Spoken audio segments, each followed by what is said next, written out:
If you've been supporting Ben Carson or John Kasich or Marco Rubio, all good, honorable men, we welcome you on our team. If you've been supporting Donald Trump, we really welcome you on our team. Presidential candidate Ted Cruz taking all comers at this point, and he's at a rally in Kansas. Cruz told the crowd that if they don't want to see a President Trump, they better rally around him. Here now, one of the senator's newest recruits, Ron Nearing, is the new national spokesman for the Cruz campaign. Ron, welcome. Good to have you back on the program again this morning. Thank you. So tell me what you expect for tonight, because, you know, early on in this whole process, we saw Ted Cruz not wanting to touch Donald Trump, not wanting to go negative on him. That has changed in recent weeks. What will he do tonight? Well, we'll have to watch and see what happens tonight, but I think certainly you're going to continue to see a stark contrast between Senator Cruz and what he brings to the table and Donald Trump's continuing erratic behavior.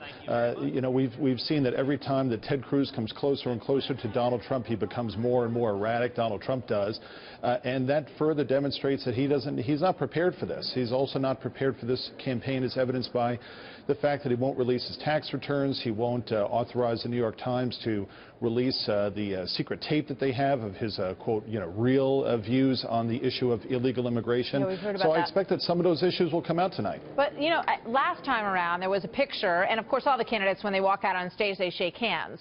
But the picture that came out the next day was Ted Cruz and Marco Rubio shaking hands sort of, behind Donald Trump's shoulder. What's the relationship like right now between Marco Rubio and Ted Cruz? And are they, planning to sort of go at the man who's standing in the middle?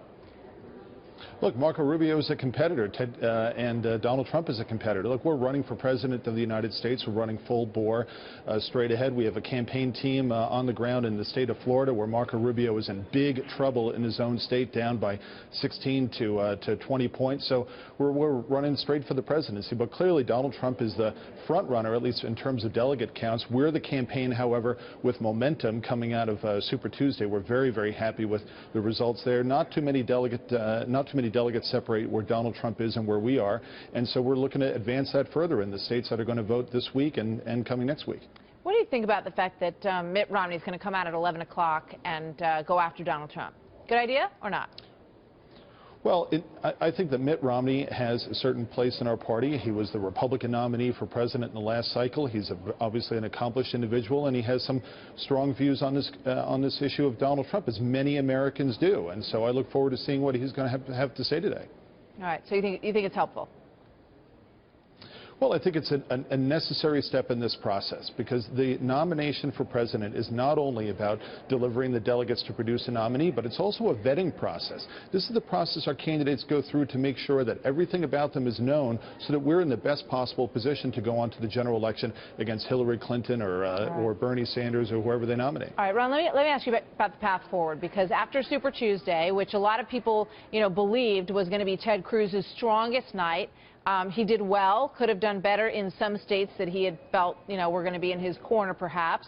What states do you guys see as winning states for Ted Cruz over the next several days? Well, I'm not going to get into the curtain-raising business here on individual, states one by one. Let's just say that we're going to continue to pick up delegates. We're going to continue to do well in the states that come ahead.